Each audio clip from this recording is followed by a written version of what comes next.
Stephanie's got a driver in hand. Queen of no practice swing, she says. No practice swings necessary. Why didn't you record the first? That's my fault. I forgot to hit record on the first one. Some people are born hitting the fairway on the first shot. Others play countless times in the rough. Today's guest has worn multiple Golf Pro Shop hats. Fitness instructor, VP of marketing, HR consultant, entrepreneur, podcast, speaker, author. The list goes on and on. But her biggest turning points weren't in the boardrooms. They were in the hospital rooms, where both her boys were born premature, and in the messy middle of a divorce and the rediscovering herself. She's a force to be kind, fearlessly becoming, and today she's here to remind us that you don't have to rebuild your life, your confidence, and your story one shot at a time. Before we tee off, don't forget to like, comment, and subscribe. Ring the bell for your notifications. To the Mulligan mic. Hole 1, 307 yards, just like we said. Par 4, pretty straight away. Gentlemen are right up there, but they're off to the right, so I think she is good to go. She's got her driver in hand. Did you match your shoes and your clubs on purpose? Very intentional. Blue on Very blue. intentional. We love the light blue on this channel. I also lost my my actual golf shoes. Oh. So, you know. So just little tennis shoes? Just It is a little wet tennies. today, so now you got some built-in excuses. See, this is my whole plan. Oof, it slipped. It's gonna be just a little bit over. That should be fine. Did I make it all the way up by them? I don't know, I didn't see it. All right, Steph's just gonna be over there. Or Stephanie is gonna be over there. Right, it's Stephanie, you hate Steph? I don't hate Steph. It's just Stephanie, I like it. Just not preferred for Steph. Oh, smoked the tree. Where'd it go? Okay, just right down there. Tried to bring it up on the left side, did not work. We'll see you at the next shot. Hole 1, question 1. Every golfer starts from somewhere, usually on a beat up driving range. What did young Stephanie look like growing up? And where were her early signs of speaker, author, and entrepreneur you'd later become? Ooh, that's a good question. They're all good questions. Oh, well, fair. I think when I really think back, I always loved to write. I was always that kid in school who got on the report cards, be like, she's such a great pleasure to have in class. She talks a lot. So that was always kind of my go-to. I loved connecting with people. I loved learning about people. And even from the jump, even thinking about coming out here with you today, something that has been kind of a constant in my life, even from a young age, is that people will tell me anything. They open up and share their stories. Complete strangers. You think I'm going to open up and share my story? Yeah, you are. This is actually, we're going to flip the script. No. People have tried. That part never makes it in the video. Fair. But that's something that has always been kind of a constant in my life, is I feel like it's created a space where people feel safe to open up. And now I feel like I've identified how I can implement it. But I've always felt that from a young age. All right, we have my ball right here. We have 165 to the middle. This is where I really excel. This is? It's the mid game. The mid game. Yeah. And by when I say excel, I mean not. Not it. All right, we got a runner. Well, it's straight. Yep, it's in. That's the important part. She just wanted that shot more. I did. All right, I have an 8. I'm gonna go just to the left of this because it looks like we want to putt uphill. Or to the right of it. Fun story, I actually broke my ribs once reaching for a golf ball at a golf tournament. I just asked her to reach for the golf ball. You did. And I had a drink in my hand and I went down to reach and my friend was driving and she hit the brakes while I reached out and I shot out of the golf cart and I landed on my right side like an outfielder. Yeah. But I saved the drink. Saved the drink. Saved and rolled. And I broke 3 ribs. And you broke 3 ribs. Ouch. How many drinks in were you? Several. Several. Several. We're only This is a Milani. Milani in so far, a couple sips. So, Couple sips. and I know rule number one when people reach down, do not stop. Do not hit the brakes. That is where your ending point kind of wants to be when you swing. So like you want to kind of aim there. Everything should slope back to the right just a little bit. Good thing I have complete control over my golf swing. Ooh, nice. Go. Stop right there. It did not. That's fine. That's a good shot. Take it. All right, I have a 56. She had a good shot, so I'm gonna open it up just a little bit. Try to land it right on the top of there. I think we are, 18 birdie still says we're 301 yards away, so that is not right. So accurate. And that's why you have a partner. So you can try to have fun and mess up. But we're putting. Teamwork. Most important part, yes. Teamwork. You had to tell me how far this putt is. How far would you say? Oh, I have to tell you? Yep, how far is the putt? 8 feet. 8 feet, okay. I'm gonna go more like 12, but. Okay, I feel good about my answer. I feel like that's guy math versus girl math. Yeah, exactly. Ooh, turn, what a pace. Good putt. How far is that one? 9 feet. Nice, nice.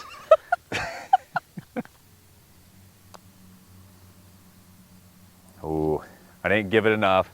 All right. Here we go. That should be, let's see, 1 was there, 2 is there, 3 was there, 4, 5. So we are bogey, so we're 1 over through 1. Not a bad start. Hole 2 is 290 yard par 4. It is going to be pretty straight, just a little bit to the right there.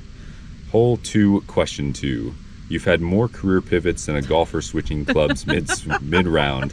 From Orange Theory instructor to VP of marketing and product and marketing, which of these roles taught you the most about people and how? Ooh. I mean, all of them have in some capacity. You gotta pick one that taught you the most. So I can't just be generic? Nope. God. Nope. Lame. I would probably say the VP of product marketing. That was the first time that I was a leader and I had to build a team from scratch. And so the process of recruiting and building a team and then establishing team culture and engagement and understanding how each person operates differently and kind of what makes them tick and what makes them feel appreciated and what makes them feel engaged. And that really taught me a lot. And some of my natural abilities kicked in of being able to relate to people, but then I had a couple of friends on my team too. So I had to establish how to be a manager and a friend, but not have favorites and you got to be able to create those boundaries of expectations professionally. Yeah. Did you have like a tip or anything? Like some people have like a sticky note that says professionalism above all.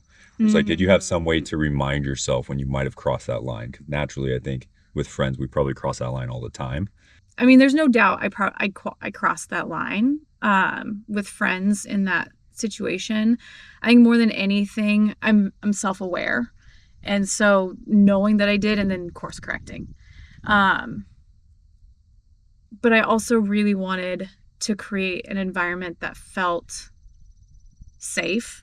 And so I don't know if I necessarily believe in like the professionalism above all because people are still human. Yeah. And so it's like, how do you build in that human element and still keep things professional? Who knows if I still have that figured out? I don't know. Thought we never do. Probably not. New things come up every time. All the time. Kids, everything. Yeah, exactly. Well, let's see if you can build a good swing together and we'll see how the driver goes. Okay, let's do it. Stephanie's got a driver in hand. Queen of no practice swing, she says. No practice swings necessary. Why didn't you record the first? That's my fault. I forgot to hit record on the first one. Her first one is actually in between these two hills right here. I just wanted her to hit another one for the sake of the video, and then that's what Crush she does it. for me. Crush it. 310 from here. Let's gonna try to take it up on the left side there and hit a little fade back in. Nope. Too much fade. Hit a tree, popped out. She went right. Yeah, it's gonna be right there by that little tree. That'll work though. We have 153 here to the middle. We're up on Steph's drive. Mine was just right behind a tree. What do you got in hand? A 6-iron. 6-iron, love it. This is where I just make things up as I go along.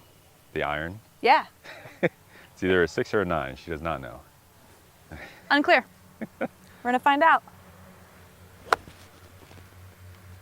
Did it go far? It went 6 yards. 6 feet. 6 feet. It was 6 feet. Oh, we got just a crushed up pencil in the way here.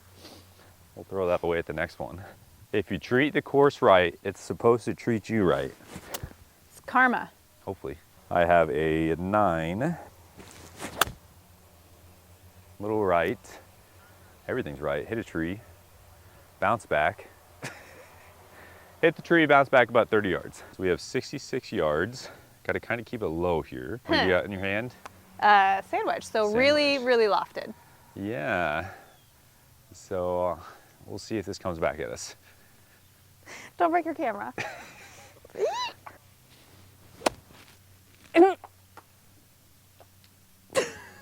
There it is. Blinko! Blinko. I have a 7, just gonna try a little bump and run here. Just punch it out.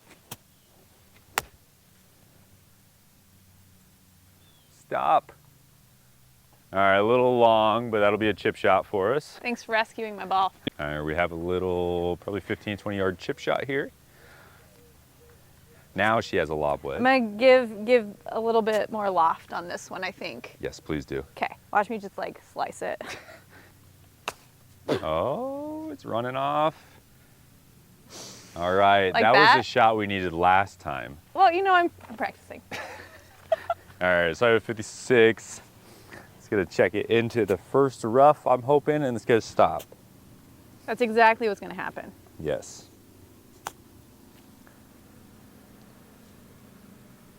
Go, go, go, go, go. That'll work. That's what I'm Exactly talking what we about. wanted to happen. And we're putting. See, I just wanted to give you an opportunity to I shine. wanted to. All right, we have a bogey putt here. Take us 2 over. Stephanie's gonna go ahead and sink it. Oh, turn. Go.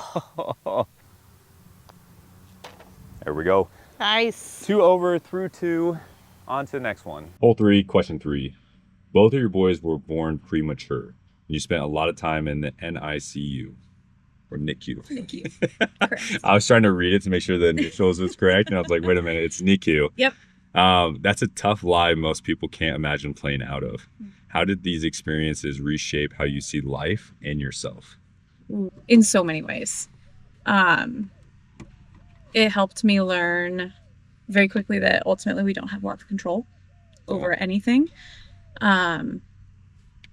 If you looked at my case, I did everything right. I checked all the boxes. I took all the multivitamins and did all the appointments, did all the checkups, and still things just didn't work out. And so I learned very quickly that we don't ultimately have control over those kinds of situations. It also gave me compassion there, especially with my youngest. We were in there for 67 days. And within the first 2 weeks of being there, we saw 2 different families who lost their babies. We shared a wall with them. And so it gives you perspective very quickly of there's no comparing of grief and there's no comparing of trauma. Even though we were very fortunate and able to bring our babies home, it does not diminish the trauma and the grief and the guilt and the shame and everything else that I went through. And there's also a layer of gratitude of being able to know that I was able to bring my babies home. And so it can just be a complete mess of the mind. But it did give me really good perspective and compassion on just a human level. How long were you in there with your second child? My first, we were in there for 18 days. And then my youngest, we were there for 67 days. He was just over 1.5 pounds when he was born. He was a little nugget. Wow. Yeah. That's got to just like fit in the palm of your hand. Yes. Yep. Wow. And he was 10 weeks early, but he had stopped growing at 26 weeks from ultimately reverse blood flow of the umbilical cord. So everything I was pumping to him, he was pumping back out. And he's not selfish then. Exactly. I know. He's very giving. And he ultimately, we were within hours of losing him and didn't even know it. And so we were very, very lucky. Wow. Very, very lucky. Yeah, that's let alone just like one, but you had both. Mm-hmm. And you only had 2 boys, right? Yep. Yeah. Yeah, after that one, I was like, I think we're good. Like, it keeps getting worse. I feel like maybe I'm not built for this. It's like maybe next time's not the next time. Maybe that's just we're good. Hole 3, par 3, 130 yards for Stephanie. And you have I have an 8 iron. An 8. Okay. You questioned it? Yeah, I feel real confident. Okay. Yep. You got it. Yeah. I believe in you. Thank you. I feel like it could be very fitting if your first hole-in-one is on camera. I love do you this have idea. One? Do you have a hole-in-one? No. Putt-putt does not count? Oh, then no, I do not. I like to run them. That's gonna go. Evidently. Keep going.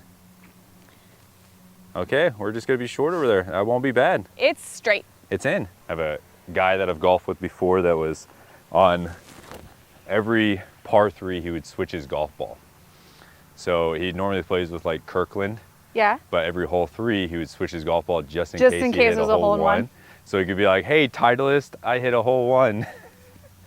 All right, so I have a pitching wedge, 142 from my spot. Everything's going a little bit right, so I'm gonna aim just a little bit left. Turn. Did not turn. It hit the hill and bounced to the left, but it should be pin height. All right, so we are on my ball here. It hit the side of this hill and then it just kind of bounced off. 8 iron. 8 iron. Yeah, I'm just gonna go at it. Bump and run. I like it. Just give it a little pump or putter stance. Yep. A little putter grip, and then just if you have an 8 iron, you're literally just trying to aim barely on the green. I'm joking. Oh, what do you have? It's a sandwich.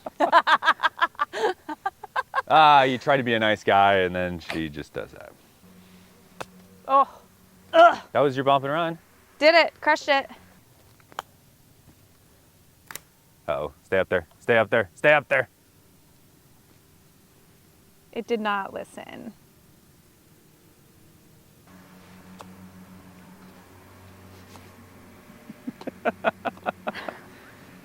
And it's gonna come back down. Oh! There we go. Okay, we're out of it. Good, we're putting. We're putting. Putting for bogey. If we can. It got ugly there in the middle. No. It just got fun. It just come on. Just like that. Hole 4, question 4. We're also 3 over through 3. Hole 4 is a par 3, 145 yards for both of us. No white and no red tees on this one. It's just universal. Now it's a competition. Now it truly is a competition. Mm-hmm. I'm gonna win. Hole 4, question 4. You've been open about choices that didn't go the way you'd hoped, including divorce. If life is a round of golf, what did you learn from playing through the rough patches? I mean, ultimately, I learned who I was and what I'm capable of. The resilience, I think, that I experienced through especially the divorce and everything that went along with that. And I don't know like how in depth you want me to get, because I've told you like whatever you want to say. Super open about all of it. And I mean, this is all stuff I've talked about on my own podcast. So as a part of the divorce, I ended up having an affair. My husband at the time found out about it. When I really reflect on it, it's not something that I'm proud of. I learned a lot through that whole experience though, and learned how to find my voice, speak more clearly, be more communicative, and be more honest with myself, and truly honor what I want in my life and what I want my life to look like. And I think I chose a rough course to learn those lessons. Playing out of the rough. Playing out of the rough a lot. But similar to like the NICU experience, I would not wish that on anybody. And I'm not going to sit here and be an advocate for infidelity. That is by no means my stance.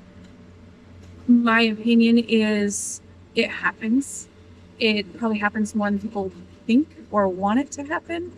So let's have a conversation about it, and let's bring awareness to it in a way that is where people can learn. So if I can share this story and what I went through, if somebody can take that and avoid the pitfalls or learn how to be more in tune with themselves and be honest with themselves and their partner of what they want in their life, then I consider it a win.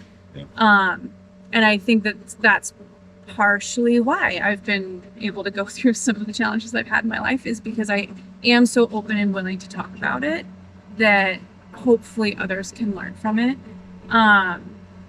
Like I said, learning to be able to speak my truth, own who I am, and be confident in that has been a huge takeaway.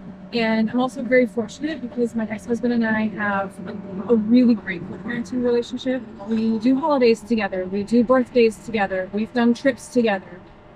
All of that still maintains. And I'm really grateful that we've been able to get to that place, because I know not everybody can, especially when infidelity is involved. Would you contribute a lot of being able to get to that place with how open, honest, and like... Yeah, absolutely. Because we've had some very, very brutally honest conversations, and it's not always easy, and it doesn't always feel good. And he will call me and I will call him, and we still have enough respect for each other as the parents of our kids, regardless of how he treated me or I treated him. We created these little humans together, and they are 50% him, 50% me. And I don't ever want my children to think that either one of us will trash talk the other parent, because they are partially us. And I think that shows some disrespect. So for us, it's all about making sure that the kids stay at the center of it, that they continue to understand how much we love them, and that at the end of the day, we were in love. We did love each other, and we still love each other in some capacity of like respect for who we are. But it's been a journey. It's been 5 years now, and we've learned a lot. Was that first vacation or like trip together afterwards? It's like super awkward. It wasn't. Really? No, it wasn't. We took the boys to Disney and then to Clearwater because we both wanted to be there for their first flight and for the first time that they saw the ocean. And so we were like, we're just going to do it all.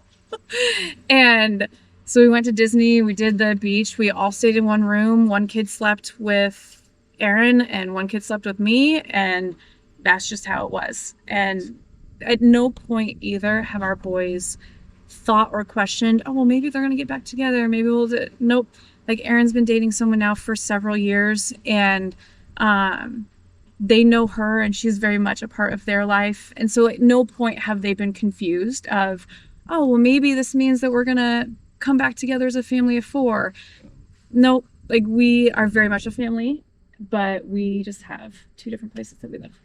That's the goal. And we've both made commitments to each other and to ourselves that at no point will we ever talk poorly about the other one. Not even their golf swings? No, I mean, well, if he watches this, he'll be like, Stephanie, like, we've worked on this. Your first drive looked really promising if your foot didn't slip, but maybe your foot needs to slip every time. See? Because that one actually got up in the air. And then it just kind of went, right. It just stayed low. We're going to bring it back up. All right, let's see on this tee shot. Okay, let's do it. All right, like we said, hole 4, par 3, 145 yards. Stephanie has a Doing an 8-iron again. 8-iron or Yep. lob wedge. Yep. She cannot be trusted with her club choice. It's sand wedge. Just Sand blast wedge. sand wedge. Be impressive if she gets it there. Just really gonna muscle this one. Yes. No, you just hit it. Make the club do the work. Consistency is key. Loving this. Ooh, buddy.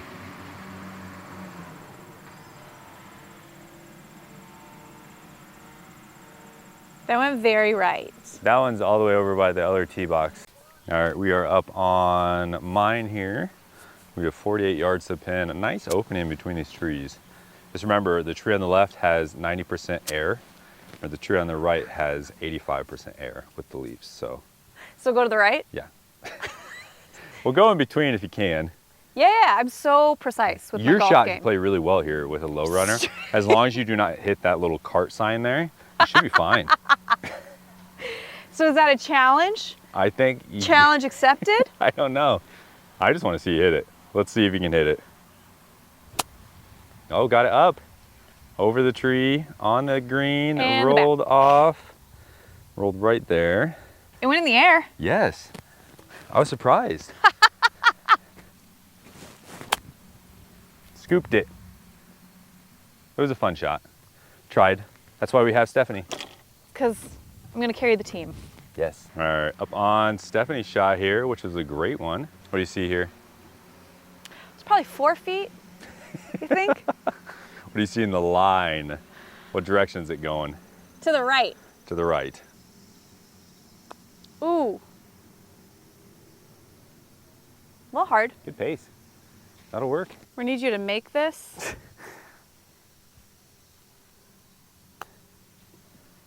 Oh, that took a bad bounce. Nice putt. Hole 5 is 150 yards for me and 135 for Stephanie. Hole 5, question 5. People say you come across light and bubbly, but there's a depth behind the smile. Can you share a story where the unexpected depth caught someone by surprise? Quack. Quack. Quack. I mean, the first thing that comes to mind is, this was probably just a couple years ago when I was still a coach at Orange Theory. Someone told me, we kind of became friends, and it was my birthday, and my friends do this thing where they go around and everybody says like their favorite thing about you. And she was like, I love that you have so many different layers. Like you have this ability. You're an onion. I am an onion. Have you You're an seen- onion. Shrek, yeah. Shrek. Like you come across like confident and bubbly and light and easy to connect with, but then you also have this ability to have these really in-depth conversations. She's like, I remember the first time that we went out, like we sat at the bar at Peanut Bistro, and she's like, we were talking about life and life after death and life before life and past lives and the impact of like generational trauma and things like that. She's like, I did not expect that from you. Yeah. And so I like that people that I can come across like light and bubbly and easy to connect with. I think that's great. But what I've learned to really value about myself and what I really love about myself is my inquisitive nature and how curious I am about life and how curious I am about people. And that has created this depth in me that I didn't even expect. And so not everybody's going to see it because I'm not going to get to know people on that level all the time. But I love knowing that it's there. When it comes to like the dating world, what I am learning is I've not found somebody who appreciates that side of me. They love the like light, bubbly, fun one. Yeah. But then when they start to get to know like my whole personality and the depth that I have, it's like, ooh, that's messy.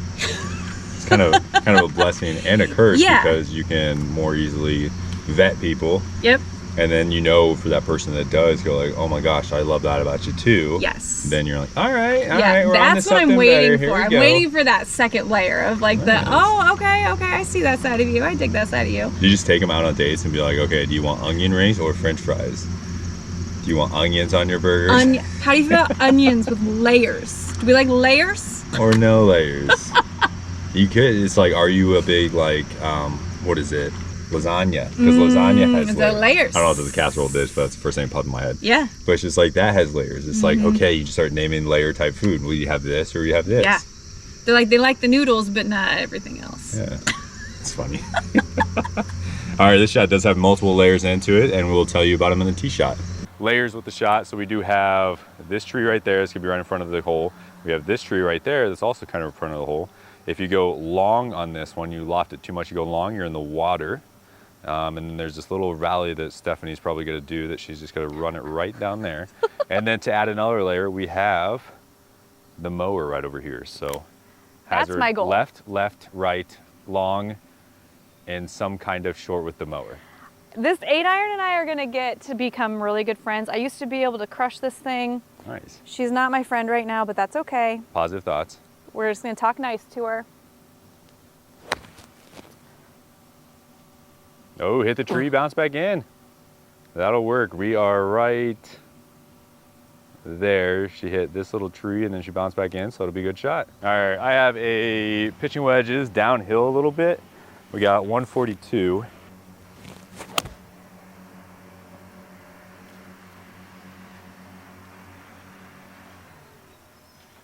Ooh, a little short. That'll work though. It'll do it. That'll work. Nice. I almost made the reference. That'll do, donkey. That'll do, since we got on Shrek. See? All right, we have my shot here, just a little short. Stephanie's got her lob wedge. Yep. Lob wedge. She's gonna lob this Driver. up. Driver. Ooh, hit a flag. Too hard. This is gonna run off. And ooh, She's it a clinger. stopped. It stopped. Since you don't know yet, any birdie that we get unlocks additional questions. Oh, so this is why we've not birdied yet. Yes, but it's like round robin questions. So it's like this or that type questions. Oh shoot, I did the same thing. Let's go be friends. All right, we have our par putt here. Looks like it is just a little right to left at the end. So I'd go a cup to the right. Not hard enough. Oh. Did it hit it hard enough? No, I'm not. Oh, it didn't break. All right, we're in for double for sure. There it is. All right, that makes us 5 over through 5. So there's an alligator on hole 6 out here, and it's always in the same-ish spot. The gentleman over here just told us it is actually fake, It's not real.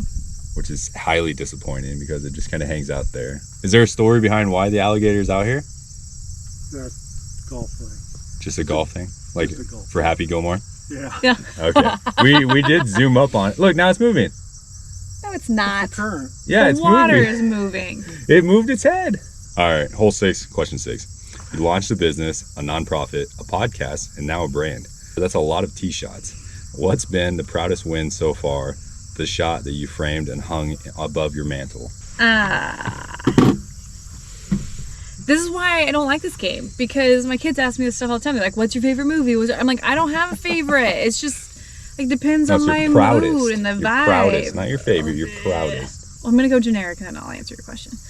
I think ultimately what I'm proudest of is my ability to continue to reinvent and continue to try. The different businesses that I've spun up, the marketing business, the nonprofit, just my corporate career too. I learned so much about myself and I learned so much about my skills and had an opportunity to fine tune those. And through every single one of those, I've taken something into the next adventure. And the podcast and the brand that I'm kind of building now, I think is what I'm proudest of because it feels the most aligned and most authentic. Not that the past ones weren't. It's just, I think all of the past experiences created the culmination of what I'm doing now.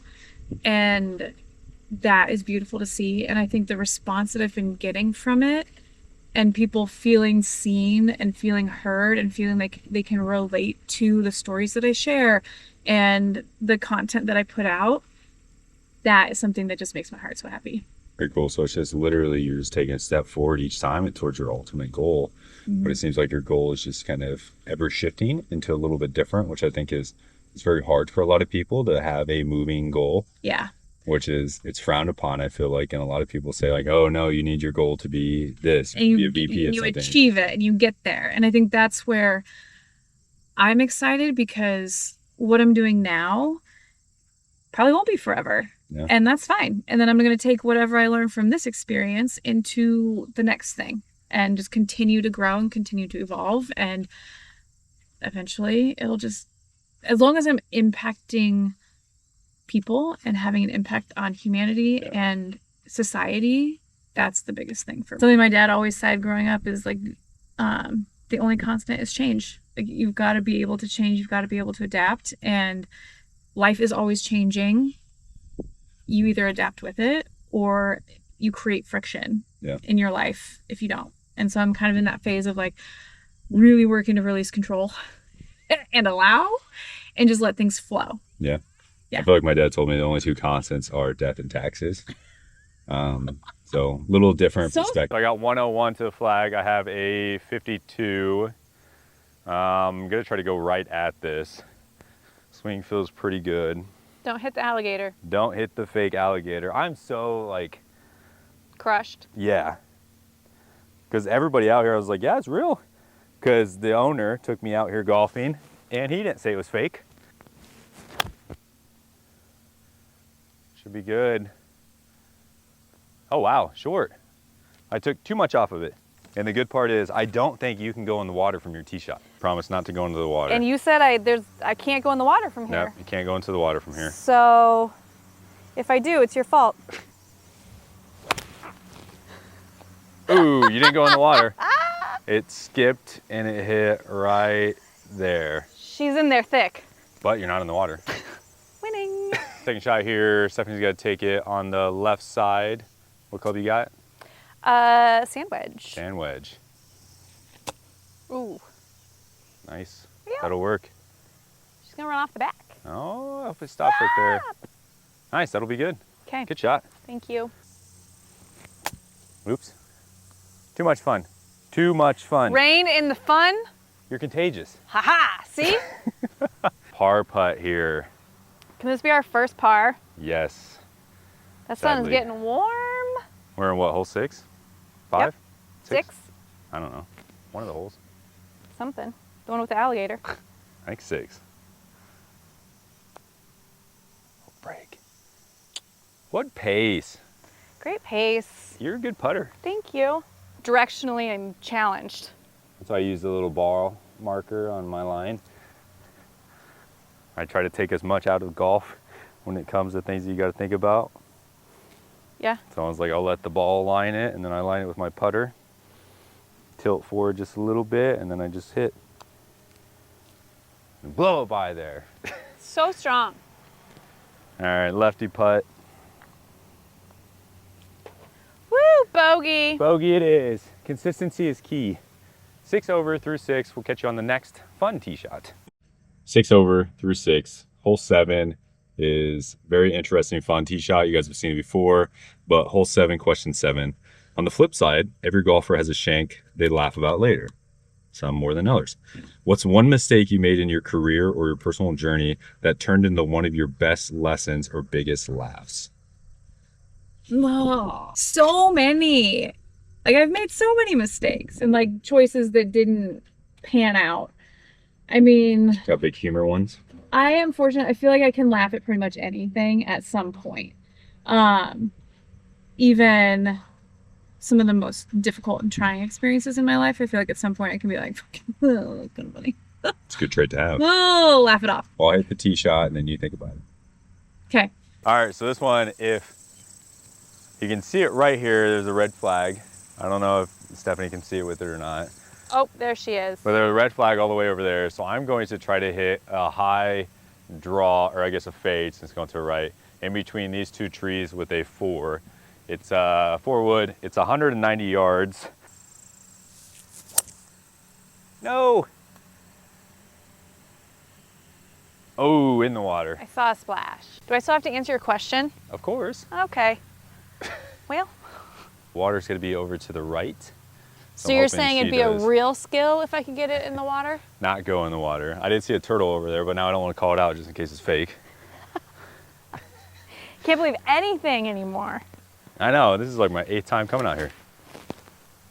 And we even ran into the owner. He's like, no, I wouldn't get too close though. Perpetuating the lies. Yep. My foot flipped.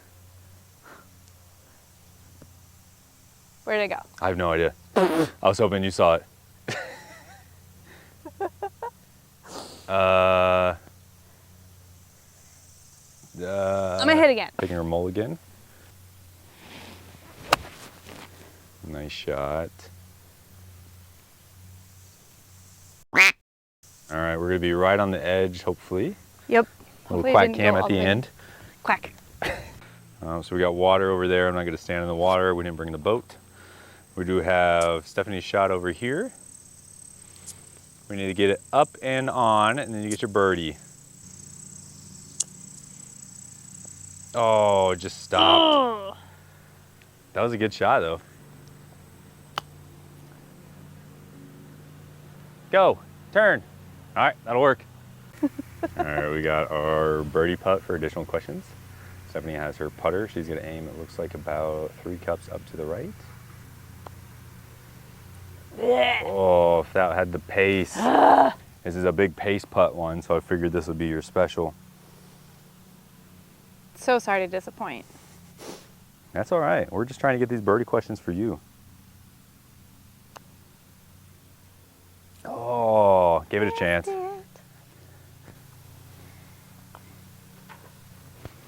Did you get that? I sure did. Nice. All right, we're in for par. We just hit a par, so make sure you follow Mulligan Mike and like and subscribe today. We are now we are now 6 under through 7. Hole 8, question 8. Hole 8 is a par 3, 145 yards for me, and then 135 yards for Stephanie. Let's give you the tee box. Tell us about Fearlessly Becoming, the podcast, the brand, and why someone should listen and follow along your journey. Well, let me tell you. Tell me. Oh, I will. So Fearlessly Becoming is all about really getting in tune with your most authentic and aligned self. Okay. And so taking life experiences and understanding the role that they play and bringing along with you the lessons that make sense, but then also giving yourself permission to leave different things in the past. Okay. So not everything has to come forward with you. And becoming is not a destination. It's not a place that you are going to get to and then you've made it. It's not like a pinnacle. It's an ever-changing process and it's always evolving. And so we are always evolving, and being able to reflect and navigate life's changes and then ultimately become is really what the platform's all about. The ultimate goal behind the podcast is I really want people to feel seen and heard and loved. I know we've talked about that a lot, with real authentic stories. Some of them are my own. I also interview others and they open up and share their life experiences. And at the end of the day, giving a platform for voices that may often go unheard, and stories that may go unheard, and stories that might be relatable for others. And maybe there's something that they can take away from that. I've told my friends too, I'm like, as long as it continues to feel aligned, and if I feel like there's at least one person out of every episode that feels like, yes, that resonated with me, I needed to hear that, then I consider it a win.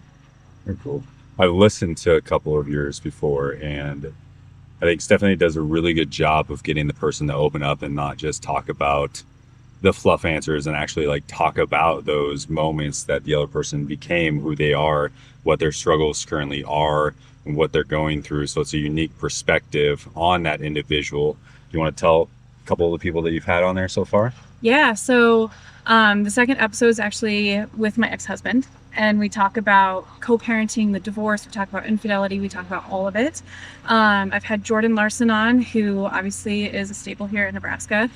She was incredible. I did an interview with my dad, who is struggling with Alzheimer's, and just anyone and everyone. I want people who have,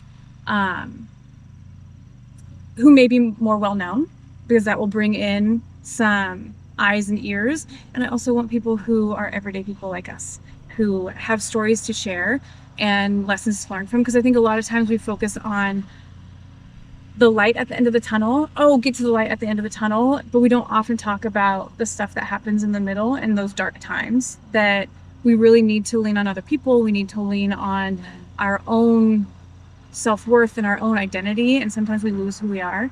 Let's talk about those things so that we can continue to learn. Yep. I will go ahead and link her podcast. You're on Spotify. Where else? Anywhere you can get a podcast. Okay, we'll link everything down below in the comments if you want to check it out. I think those would be 3 absolute bangers of episodes with the ex-husband, her dad who's struggling with Alzheimer's, and then Jordan Larson, who is arguably the best volleyball player that ever walked in Nebraska or anywhere else. She is absolutely amazing. Love to have you on this if you're ever watching this, Jordan. You'd be a great staple. We talked about, exactly, you'd be perfect. I will golf better with you, I promise, hopefully. We talked a little bit about you're also getting more into public speaking. I think I need to work on. So can you give us like a quick 2-minute summary of like, if we would hire you as a public speaker, what we would get and what benefit? Again, very similar to the podcast, where at the end of the day, any type of speaking event that I'm going to be a part of, I want somebody to walk away feeling like pieces of their life have been recognized, and walk away with some actionable things that they can do in their own life that will help them reflect, navigate, and become.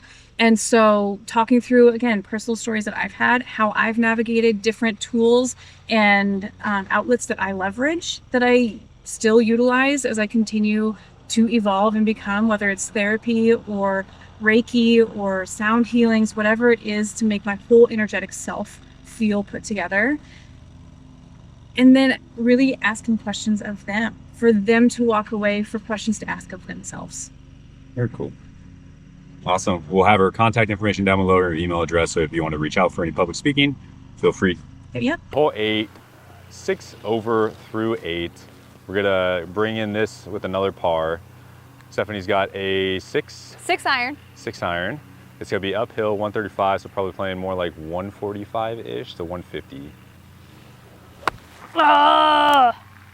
Little runner. Every time you hit a runner, I just think to myself, it's a runner, you're a track star. That song. She's a runner, she's a track star. I was a track star. Oh. I mean, not star, but I did run track. All right, let's hit a solid shot. We need one. I got a 9, 145 back here. Guessing it plays like 155. We got spectators behind, so they're going to expect a good shot out of me. So I got to do it for them. Run. Sit right there. I can see it, so I know we're on the green. Solid. So, good shot. I did a really terrible job of filming that one, but great shot. So we have my shot here. I just ran off a little bit. She's gonna put it, I would aim just like halfway. So you want the ball to aim like halfway because everything will run down pretty aggressive. Yeah, see, again, like I have such control of my swing. I feel really good about this. You got this. Mm-hmm. Like, hit it flag. Oh. We're just gonna try to make this thing stop just a little short. I'm gonna take my mulligan. seems like a good idea. I like that plan. Not that short. I'm almost tempted to putt this. I'm gonna putt since it's my mulligan.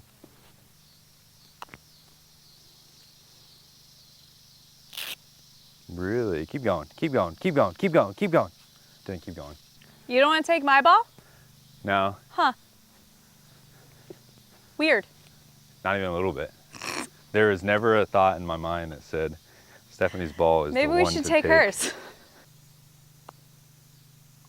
Like that. Like that. Par.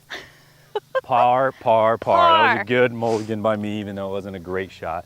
Still worked. 6 over through 8. We are now on hole 9, which is 145 for me, 135 for Stephanie. Hole 9, question 9, we're 6 over through 8. We're just crushing it. That's true. We're doing it. We're not doing too bad comparatively from like most people. Well, the average I think out here is like 8 over. So I feel like it's also really important to know that I've not golfed in like almost 2 years. that's true. You have to lead with that I because think- the I amount of think people that that's- maybe got to this point was probably half now. So they're gonna think you golf No, they're, because like, they saw in your it. first driver swing. They're like, where oh, your foot she's slipped. good. They're gonna think something. She's something for sure. And they're like, oh. Speaking of those ooh moments, Ah. if I give you one mulligan that you can use in life or business, you still gain and you still have the perspective, the knowledge that you had when you did it, but one mulligan, one shot that you could replay, what shot would it be and how would you play it different? Okay, this is gonna seem so trivial in comparison to a lot of the things that we've talked about. Okay. I quit soccer when I was like 12 or 13. And it was something that I really enjoyed doing and I excelled at. It was like the only sport that I really felt like was mine. Yeah. But financially it was too much for my family. And I overheard my parents talking about it. And then they asked me if I wanted to continue to play.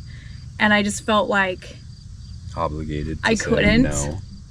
And so that would be it. I would love to see, because it was something that just created like such a strong team environment, athletically challenging, something that I like felt like me.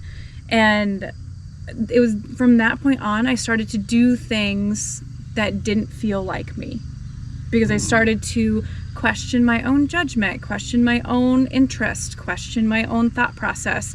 Do I really like this? Do I not really like this? And I think if I would have made that decision and stuck with it, maybe I would have stayed a little bit more in line with myself. But like, who knows? Yeah. You could have been a famous soccer player on the Mulligan mic. I could have been. I don't know if it would have helped your golf at all, but... Can I use my feet? No, not for this one. The foot wedge. Quack. I do know that's the thing, the foot wedge. Yeah. Yeah, that's... But that would be it. And I think, like we've talked about this too, I'm not a big believer in regrets. Like even with the challenges I've experienced in my life and the things that I've gone through, I don't regret them. I've learned so much from them. I don't wish them on other people and would love to help people learn through some of those challenges. So how old are your boys? 12 and 9. 12 and 9. So your son comes to your 12-year-old and he goes, I don't know if I want to do basketball anymore. Is that conversation, like walk me through how that conversation would look for you, having that as your Mulligan moment now? So this is actually interesting because he did last year come to me and say that he didn't want to play basketball anymore. Yeah, he texts me. I'm just kidding. He's like, oh, I'm aware. Yeah. And it was a much different conversation. And I think the way both Aaron and I approached it with him was, because we even saw it, his effort started to decline. And we had a conversation with him. We were like, listen, if we've invested in this, if we are going to do it, then we're going to do it. And effort is going to be there. Get through the season. And if at the end of the season you feel the same way at the beginning of the season, then we don't have to play anymore. But if we've committed, we're going to follow through on that commitment. You're going to do your best. You're going to show up. You're going to work hard. And so when he came back and said, I'm not interested, I don't want to play anymore, I said, that's okay. Like, we gave it a year, we gave it a shot. You said it was maybe not the sport you wanted to play. He's heavy into baseball, and that was important for us too, that he had something else that he wanted to do. Because I think team sports are so important for kids to learn so many different life lessons in, that one wasn't a big challenge for us. There's still an outlet for him to have respect for leaders that aren't their parents. Being coachable, I think, is really important. Connecting with kids that may not be your best friends, but relying on them in a way to be successful. There's so many different things that they can learn about discipline and self-confidence and all of that I put a lot of value in. So he still had an outlet for that, so that was less of a concern. And I mean, I asked Jordan the same question about like select sports and how intense it has gotten, and I'm not sure I fully subscribe to all of it, but it's like the world we're in, and so unfortunately that's the world my kids are in, and I don't want them to get burned out. I don't want them to get to a point where they're a single sport kid. Like, I want them to have multiple facets to their lives. Hole 9, par 3, 135 yards.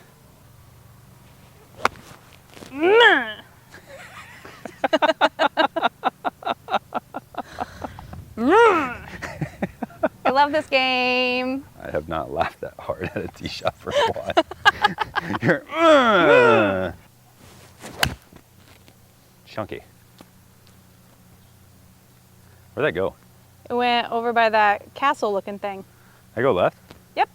That's new. You're like a prince. Yeah, a little left. Okay. All right, so we're up on my shot here. We have a probably nice little 40-yard chip shot. We are not making it easy on ourselves, but we are seeing the full course. You know, gotta explore.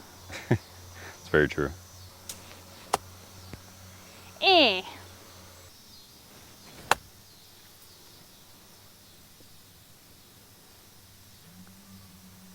That'll work.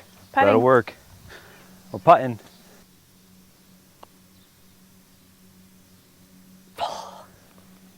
Oh. Oh, look how close this is. Look at that.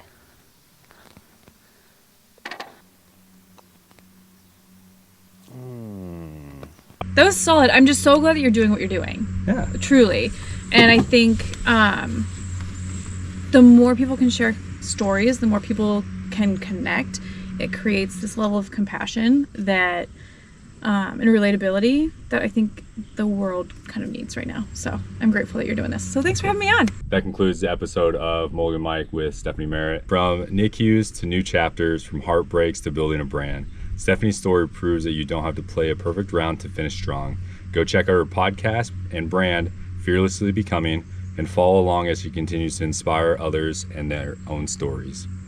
You've been watching the Mulligan Mike, where every guest reminds us where it's never too late to rewrite your scorecard.